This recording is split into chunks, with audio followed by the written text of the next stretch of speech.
Hello and good morning and welcome to the channel. Today we're going to talk about an article from CNET, which is iPhone 12 speed will probably be disappointing, so don't get your hopes up. This is from Patrick Holland today at 3:30 a.m. Pacific time. This is from CNET, everybody. And let's the biggest feature on the new iPhone, something that being built by its carrier partners, that's foreign territory for Apple. All right, let's listen to it, and then we'll get your comments and questions at the end. All right, here we go.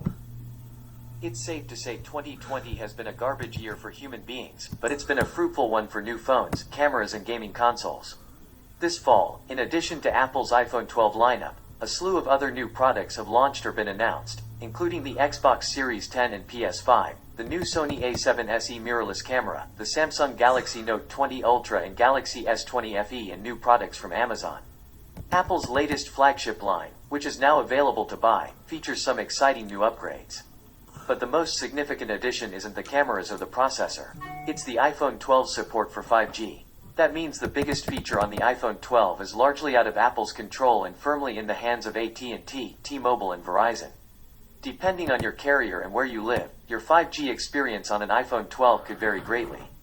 It's an unusual position for Apple, which is known for its insistence on crafting virtually every aspect of its products, from the hardware to its software. Read more: iPhone 12 Pro and Pro Max versus iPhone 11 Pro and Pro Max. Specs and features by contrast. The current state of 5G in the US is a mix of hype, hope, and whatever the opposite of harmony is. There we go. Depending on the carrier, 5G comes in a variety of frequencies, some that offer truly mind-bending speeds but lack the reach to connect to your phone all the time. Other frequencies have a long reach and stable connectivity but offer speeds that aren't much faster than 4G LTE. Some parts of the US have 5G networks from all three major US carriers, others have absolutely zero coverage. Does this mean 5G will determine if the iPhone 12 is a flop or not? In terms of sales, of course not. Apple will likely sell millions of new iPhones. But that doesn't mean that everyone who buys an iPhone 12 will have a great experience getting it connected to and working on a 5G network. And the hundreds of thousands, if not millions of new users that do get connected will drive a massive spike in traffic on 5G networks that are still in their infancy. There's a huge potential for many people to have a bad 5G experience on their new iPhone. Possibly even worse than if they just stuck with 4G. Read more: if you don't use 5G on your iPhone 12, do yourself a favor and turn it off. Here's how I remember in 2013 when the iPhone 5 launched with 4G LTE support. I bought the phone in September when it first came out and I experienced lightning speeds. But by the time Thanksgiving rolled around, a lot of other people had an iPhone 5 and my 4G LTE speeds leveled out due to all the new traffic on the same network. Luckily over the years, 4G LTE got more robust and networks were able to offer more capacity. When it comes to 5G, things get more complicated because not all 5G is created equal. That superfast 5G I mentioned earlier requires different antennas than mid and low band 5G. Those different antennas means multiple models of the same iPhone. 5G suffers from fragmentation and, even for someone like me who's pretty knowledgeable about such things, the topic can be overwhelming. Why is Apple taking a gamble with 5G?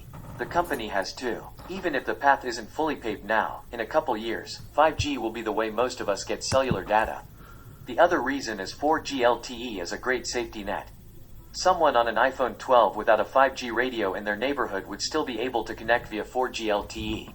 But it would be a shame if that same person paid a premium to get a 5G iPhone only to have zero or spotty 5G coverage. But if my friends and family members are any indication, a 5G iPhone is something many of them are longing for. It's not that the iPhone 11 and 11 Pro aren't great or that my friends are particularly excited about 5G. To them, a 5G iPhone is all about future-proofing, even if 5G connectivity isn't ready to use out of the gate. If you've been waiting to buy an iPhone until it has 5G support, you're in luck. But do your research about the 5G connectivity in your area and what your carrier offers. If you don't care about 5G and are on an upgrade year for your iPhone, then you're in a great position. You'll still be able to use the reliable and comfortable 4G LTE that you've grown accustomed to, and over the coming years you might notice faster service as 5G and its multiple flavors of connectivity expand across the US. That should offer a modicum of comfort in this horrible year. Apple didn't respond to a request for comment.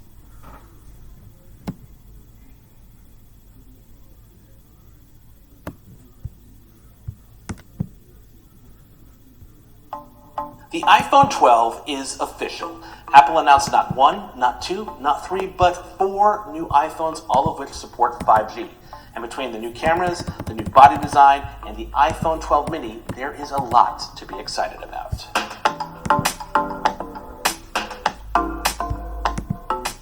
So now, I'd like to show you the very first iPhone with 5G. So let's jump right into this.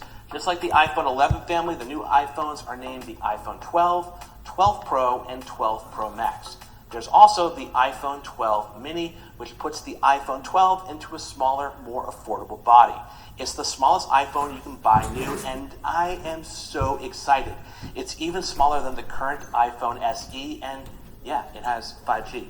As far as price, the iPhone's 12 will cost the same and be more expensive than the iPhone's 11. Here's how that works. The iPhone 12 mini starts at $699, the same as last year's 11. The iPhone 12 starts at $799, but the prices for the 12 Pro and 12 Pro Max stay the same at $999 and $1099 respectively. Meanwhile, you can now get an iPhone 11 for $599, an iPhone XR for $499, and an iPhone SE for $399. And you can pre-order the 12 and 12 Pro starting October 16th. And both phones will be available October 23rd. The 12 Pro Max and 12 Mini can be pre-ordered starting November 6th and will ship starting November 13th. These iPhone 12 names are a mouthful, right? But hey, let's talk about design. All of the new phones have a new hardware design with squared off edges a la the iPad Pro. You might even say Apple is taking inspiration from the iPhone 5, 5S, and the 2016 OG iPhone SE. It's kind of like the bodies of the iPhone SE and iPhone 11 had a baby. I think this is how they would have a baby. It's not a bad thing. The iPhone 12 and 12 mini have aluminum edges, which house the 5G antennas. And compared to the 11, the 12 sounds like a Radiohead song. It's smaller, thinner, lighter. Sadly, no mention from Apple about killing moths or putting boiling water on ants. Color-wise, the 12 and 12 mini come in black, white, product red, mint green, and dark blue.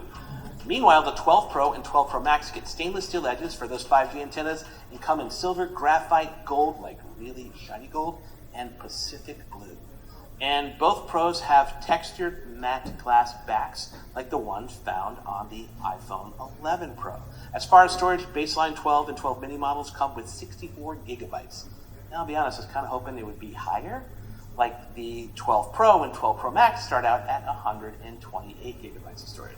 Now, one of the biggest changes across all the phones is the sizes of the displays. Both the 12 and the 12 Pro have a 6.1-inch OLED display. And yes, that's bigger than last year's iPhone 11 Pro, which had a 5.8-inch screen, but the body of the 12 Pro actually is about the same size, maybe a couple millimeters bigger, but that's impressive. 12 Pro Max also has a bigger display. It's 6.7 inches, aka the largest screen on an iPhone ever. Then there's the iPhone 12 mini, which has a 5.4-inch screen, and that is larger than the iPhone SE screen, but without the iPhone 8s bezels, chin, and forehead, the body of the iPhone 12 mini is actually smaller than the SE, and I'm particularly excited about that phone.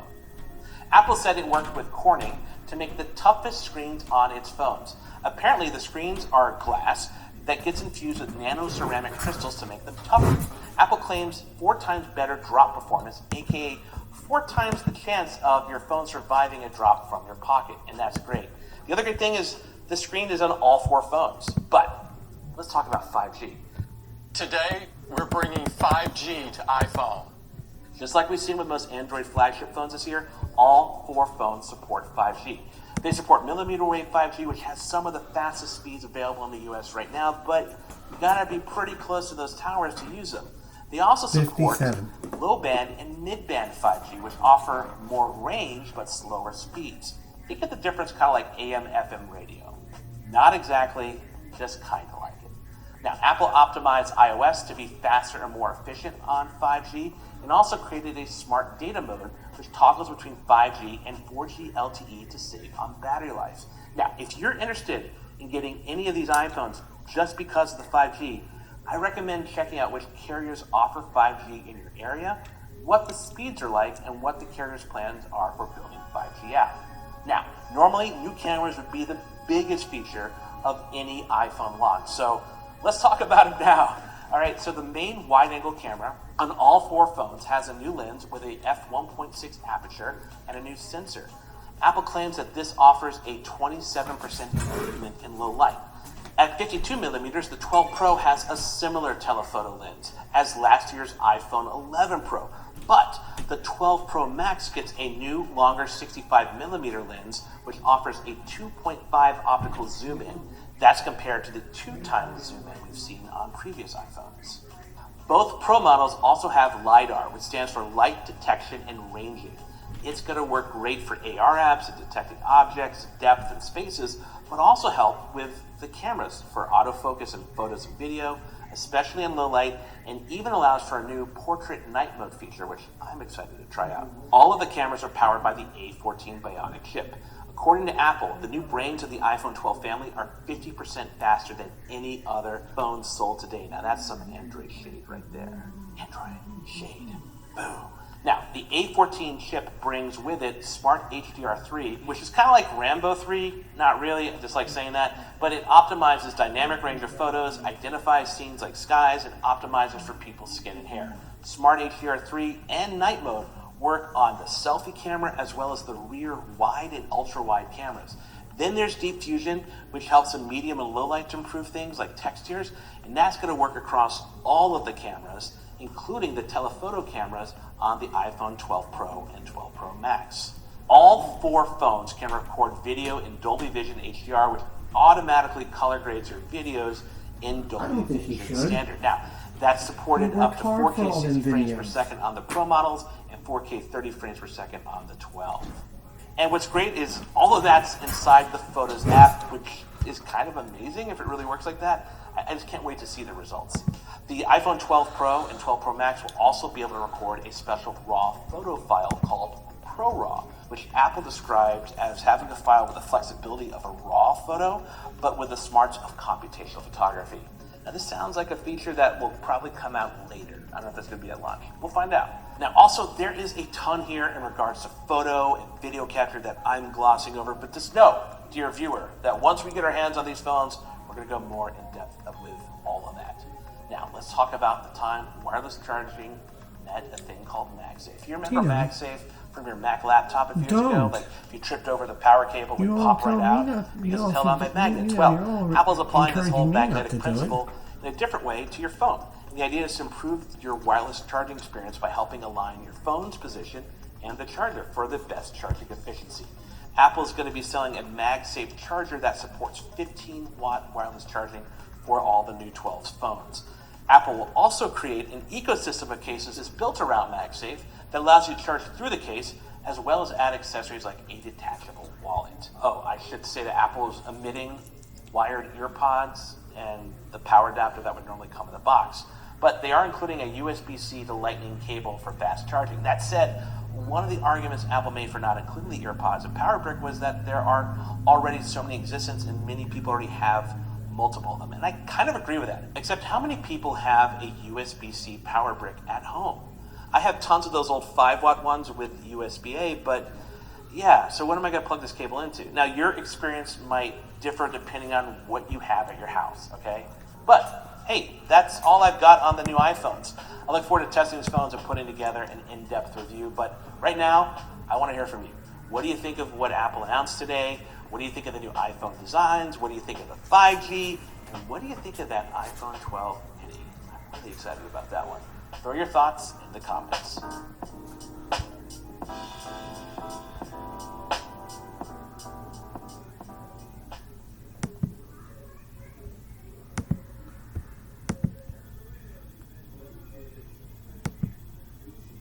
Sorry for the technical glitches here, but I'd like to thank you all for watching today, and join me again,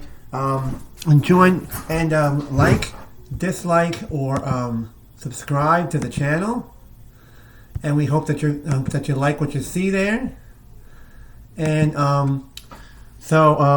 like, dislike, or subscribe. Hope that you enjoyed it, and we'll see you all in the next video, and have a great day. Take care.